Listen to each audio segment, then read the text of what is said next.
영동 좀 넘어서면 물한 계곡이란 곳이 있습니다. 중하루쯤 되는 곳에 자리를 잡고 놀았는데 바위가 정말 많은 곳이었죠.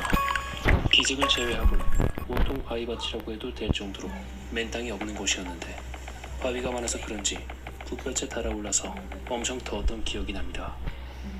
아무튼 그곳에서 어머니와 누나 2명, 매형 2, 사촌형, 조카 4명까지 11명이나 되는 대인원이 커다란 천막을 치고 참 재미나게 놀고 있었죠.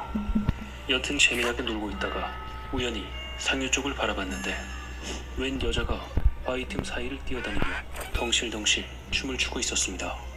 그것도 정말 해맑게 웃으면서 말이죠. 무엇보다 지대가 도로보다 약간 아래 정도의 고지대라 문제는 없겠다 싶어 그대로 돌아서는데 저쪽 상류 쪽에 사람이 뛰어다니는 것 같은 실루엣이 보이는 겁니다. 쏟아지고 있는 빗물 사이로 자세히 들여다보니 아까 낮에 웃으면서 바위 사이를 뛰어다니며 춤을 추고 있던 그 여자가 그대로 있더군요. 비가 내리기 시작한 지 20분 정도가 지난 시점이었고 계곡 쪽은 딱 봐도 유속이 장난이 아닌데 어떻게 저기서 춤을 추고 있지? 라는 생각이 드는 순간에 바로 짐을 챙겼습니다. 엄마! 매형! 빨리 짐 싸요! 라고 외치고 이것저것 주워 담고 있는데 가족들이 갑자기 왜 그러냐면서 다들 말리더군요. 전 위험하니까 당장 짐 싸라고 소리치며 실랑이를 벌였습니다. 실랑이를 벌이던 중에 저 위에 어떤 미친 여자가 이 날씨에 바위를 뛰어다니며 웃으면서 춤추고 있다. 내가 보기엔 저건 사람이 아닌 것 같으니까 빨리 짐을 싸라. 이렇게 설명을 하니 어머니도 짐을 챙기더군요. 뭔 헛소리 하는 소리를 들을 줄 알았는데 의외로 순조롭게 짐을 싸서 차에 챙겨 넣었습니다. 그렇게 다 챙겨놓고 냇가를 봤는데 우리가 있던 야영지에서 냇가 바닥까진 최소 2m가 되는 높이였습니다.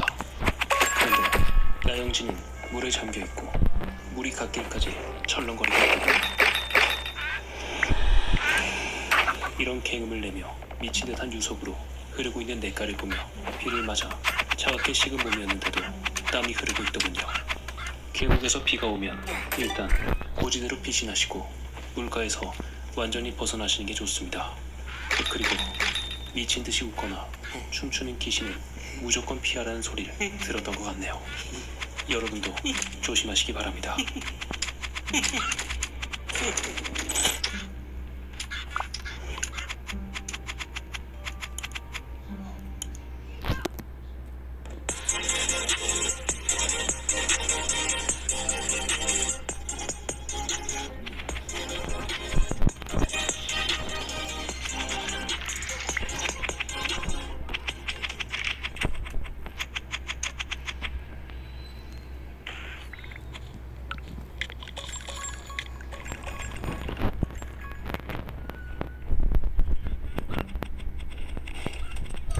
할아버지 집은 지금 살고 있는 집에서 차로 2시간 정도 거리에 있다. 평범한 농촌의 농가인데 난 할아버지 할머니를 너무 좋아했기 때문에 어릴 때부터 혼자서라도 놀러갈 정도였다.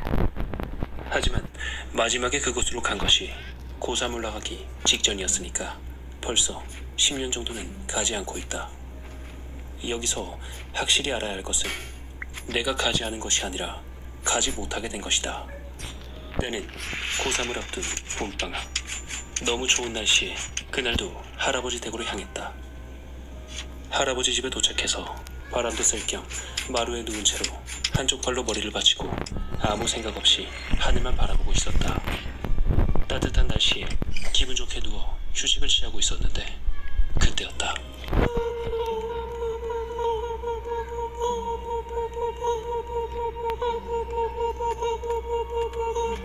하는 묘한 소리가 들렸다. 기계음 같은 게 아닌 사람이 입으로 내는 소리 같았다. 그것도 포인지 보인지 구별이 잘 안 가는 포와 보 사이 정도의 소리랄까. 아무튼 뭔가 하고 두리번거렸더니 울타리 위로 챙이 넓은 새하얀 여자 모자가 올라와 있는 걸 발견했다. 제대로 보니 울타리 위쪽으로 모자가 올려져 있는 건 아니었다. 모자는 그대로 옆으로 이동했고 울타리가 끝나는 곳까지 오자 한 여자가 나타났다. 여자의 몸이 울타리에 가려서 보이지 않았던 것뿐이고 모자는 그 여자가 쓰고 있었던 것이다. 그리고 그 여자는 모자 색깔 같은 하얀색의 원피스를 입고 있었다. 하지만 울타리 높이는 2미터가 넘는데 그 울타리보다 키가 더 크려면 도대체 키가 몇일까? 이런 생각을 하며 멍하니 뒷모습을 바라보니 결국 시야에서 사라지고 말았다. 그리고 여자가 사라지자 포포포포 하는 그 소리도 들리지 않게 되었다. 그때는 원래 키가 큰 여자가 엄청나게 밑창이 두꺼운 부츠나 힐을 신었거나 키 큰 남자가 여장이라도 했겠거니 하고 대수롭지 않게 생각해버렸다. 그날 오후 논에서 돌아온 할아버지 할머니와 이야기를 나누다가 문득 그 일이 생각나서 말했다. 할아버지 할머니, 아까 나 엄청 큰 여자를 봤는데 남자가 여장이라도 했을까? 라고 말해도 그러냐? 라며 별로 관심이 없어 보였다. 울타리보다도 키가 더 크던데 그 뭐지? 모자 썼고 포포포? 라고 이상한 소리 내면서 막 걸어다니던데? 라고 말한 순간 할머니와 할아버지는 말 그대로 얼어붙어 버리고 말았다. 그러더니 할아버지가 몹시 흥분하면서 언제 본 거야? 어디서 봤어? 울타리보다 키가 얼마나 컸어? 라며 약간 하는 듯이 질문을 쏟아붓는 것이다. 할아버지의 그런 모습에 약간 당황하면서도 내가 질문의 대답을 마치자 할아버지는 굳은 얼굴로 깊이 생각하더니 옆방으로 가서 누군가에게 전화를 걸기 시작했다. 전화로 무슨 이야기를 하는지 들리지 않았지만 내 앞에 앉아있는 할머니는 떨고 있는 것이 분명했다. 할아버지는 전화를 끝내고 방으로 들어와서 오늘 밤은 자고 가라고, 아니 무슨 일이 있어도 집으로 보내지 못하게 되었다고 말했다. 나는 무엇을 잘못한 것일까? 라고 필사적으로 생각했지만 어떤 생각도 들지 않았다. 아까 그 여자도 내가 보러 간 것이 아니라 그 여자가 마음대로 나타난 것이고 급하게 나갈 준비를 하더니 할아버지는 누군가를 데리러 간다고만 말하곤 차를 타고 나가버렸다. 할머니에게 조심스럽게 무슨 일이냐며 그렇게 물어보자 내가 팔척 귀신에게 홀린 것뿐이고 할아버지께서 어떻게든 해주실 거라고 아무 걱정도 하지 말라고 하셨다. 할머니는 할아버지가 돌아올 때까지 그 귀신에 대한 이야기를 조금씩 해주기 시작했다. 할머니의 말에 따르면 이 부근에는 팔척 귀신이 있다고 한다. 팔척 귀신은 덩치가 큰 여자의 모습을 하고 있고 이른 그대로 키가 8척 정도 되며 포포포라는 남자 같은 목소리로 이상한 웃음소리를 내고 다닌다고 한다.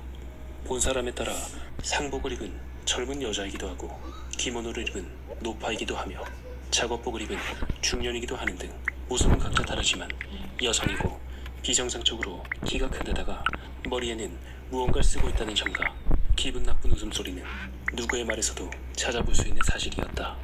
옛날에 여행자에게 딸려왔다는 소문도 있었지만 정확하진 않다고 한다.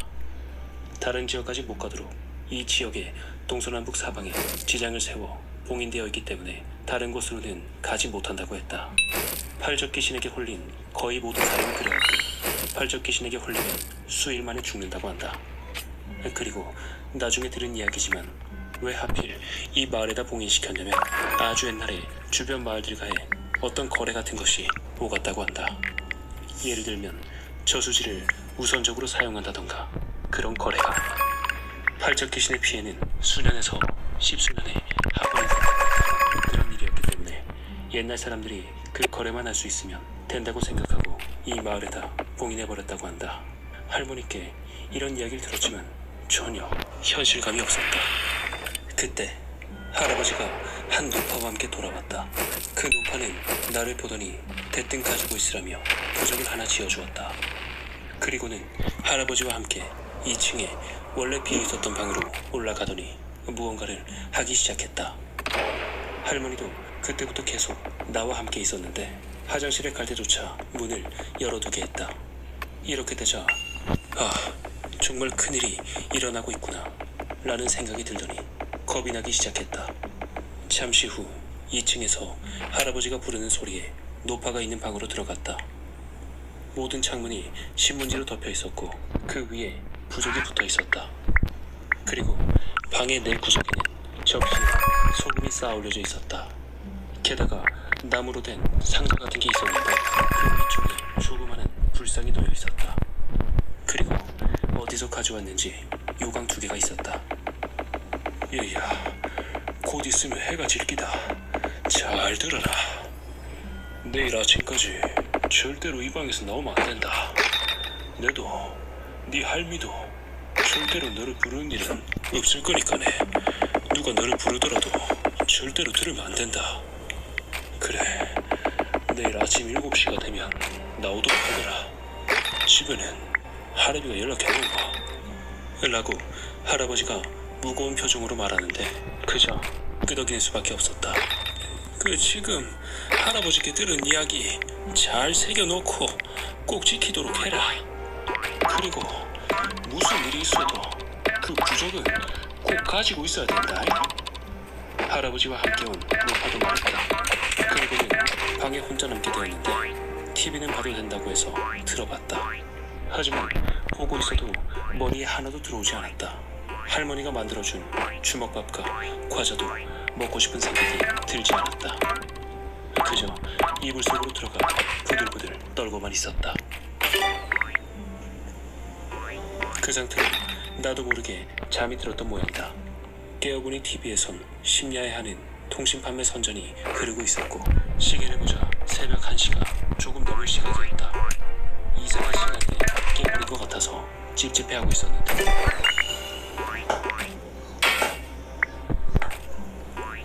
창문을 톡톡 치는 소리가 들렸다.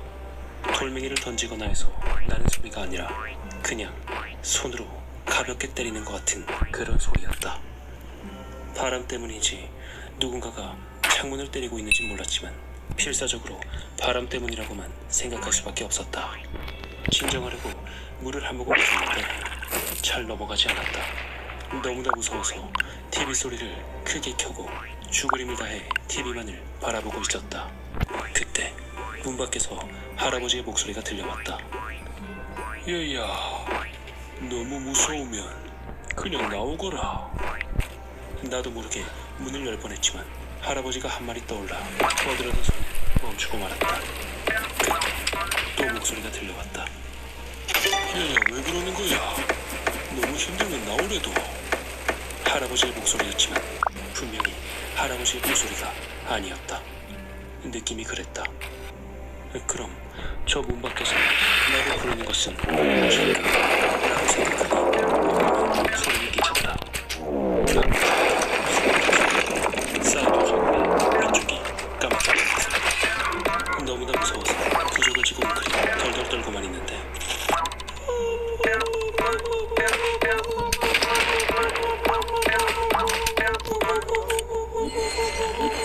낮에 들었던 그 목소리가 들리며 갑자기 창문이 미친 듯이 흔들렸다.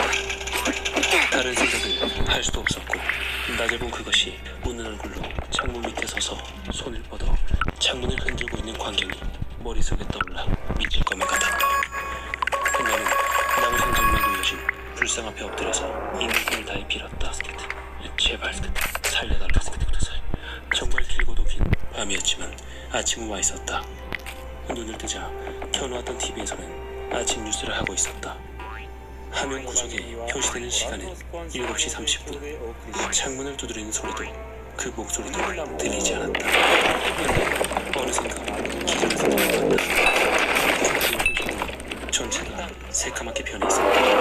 혹시나 내 시간이랑 같은 시간이었기 때문에 조심스럽게 그곳에는 할머니가 기다리고 있었다.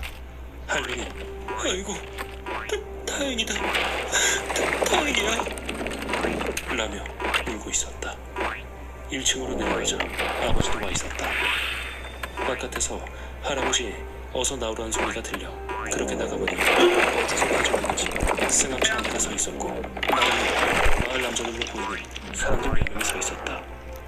승합차는 9인승이었고 운전석의 할아버지, 조수석의 아버지, 조수석과 운전석 사이의 의자에 할아버지가 데려온 노파가 앉았다. 나는 정중앙에 앉게 되어 8명이 내 주변을 둘러싸는 형태가 되었다. 야야, 고개 숙이고 절대 눈 뜨지 마라. 우리한테 저기 안 보여도 니한텐 보일 거니까 우리가 괜찮다고 할 때까지 눈 꼭 감고 있어야 된다. 내 오른쪽에 앉은 50살 정도 돼 보이는 사람이 말했다. 그리고 차가 달리기 시작했다.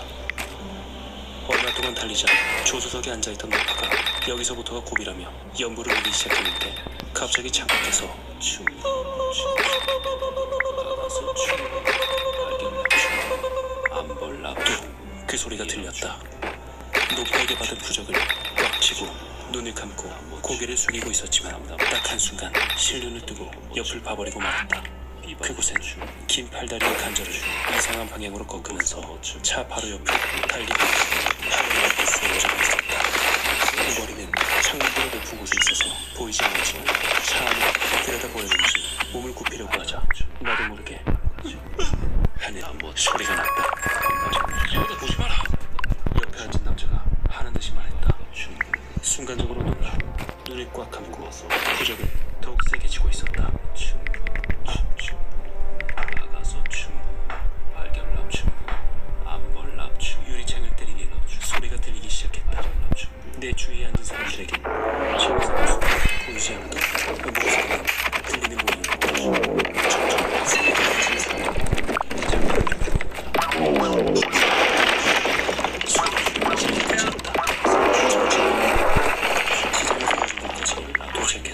먼저 세워둔 아버지의 차로 옮겨 타기 위해 차에서 내렸다. 고개를 숙이며 인사하고 있었다. 부적을 잘 펴지지 않았다. 굵은 부적은 새까맣게 타들어온 것처럼 검게 펴졌다. 노파가 할아버지는 이 말을 팔적 귀신은 절대로 쫓아오지 못하니 괜찮을 것이라고 말했다. 노파는 굵은 부적을 가지고 있으라며 미리 써둔 부적을 건네주고 나와 아버지는 그걸 신고했다. 아무것도 박힌 것이 없는 일상으로 돌아와 적응을 하고 그 후 십수년 가위에 올렸다. 할아버지도 할머니도 정말 긴 시간이 흐른 것 같다. 하지만 지금 와서 이들을 쓰는 이유는 하나. 들은 이야기에 의하면 엊그저께 외지 사람은 음주운전 사고로 그 마을 근처에서 작은 사고가 났는데 차가 지장에 부딪히는 바람에 지장이 하나 깨져버렸다고 한다. 그리고 어제부터 창밖에서 들리는 나디는 소리.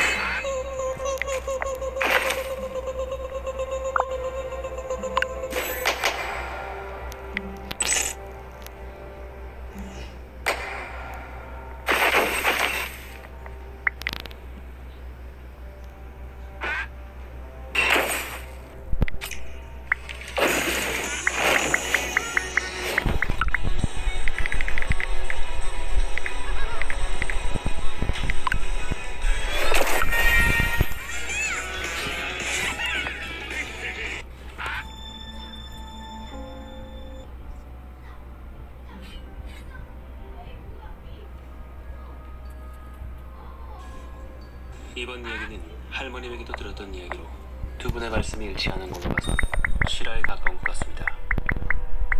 어머님이 어렸던 시절은 6.25가 막 휴전되고 평화가 찾아오 흑벽과 기아로 얹어 만든 그런 집이었다. 내가 아주 어렸을 때 할머니 집에 놀러와서 집안의 전경이 이러하다. 내 기억에도 이 집이 생각나는 모습은 아주 오랫동안 이 집에 살았다. 그리고 지금부터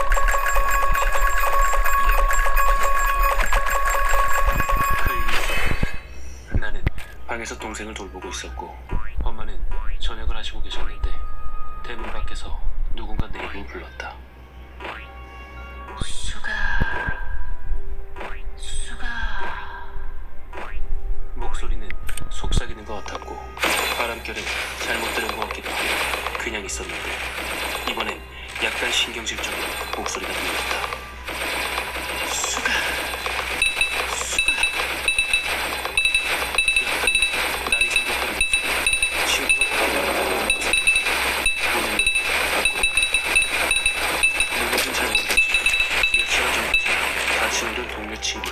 무슨 일로 찾을까 생각하며 문을 열고 고무신을 신고 얼굴을 들어 대문을 바라봤는데 헛바람을 들이킬 수밖에 없었다. 대문의 높이는 그렇게 높은 것은 아니었지만 대문이 거리충을 오는 것을 봐서 상륙함을 감지하고 양손을 거리에 걸고 엉덩이를 좌우로 보내가지 거대한 키에 흰색 저고리, 검은색 치마, 머리는 5대5 쪽머리에 균열을 꽂은 여인이 뭐가 들었을지도 모르는 양동이를 두고 빠르는 양 엉덩이 중에 사람을 죽고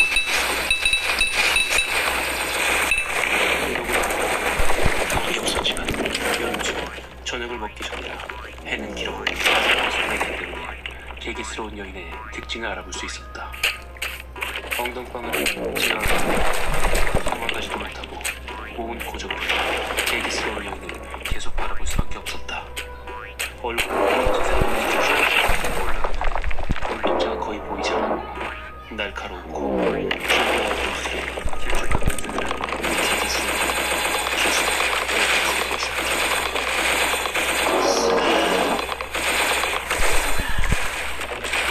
나와서 같이 놀자. 생긴 것과 다르게 목소리는 여름철에 서늘하게 부는 바람이냐 부드러웠지만 강력스러우지 않았다. 귀신이니까?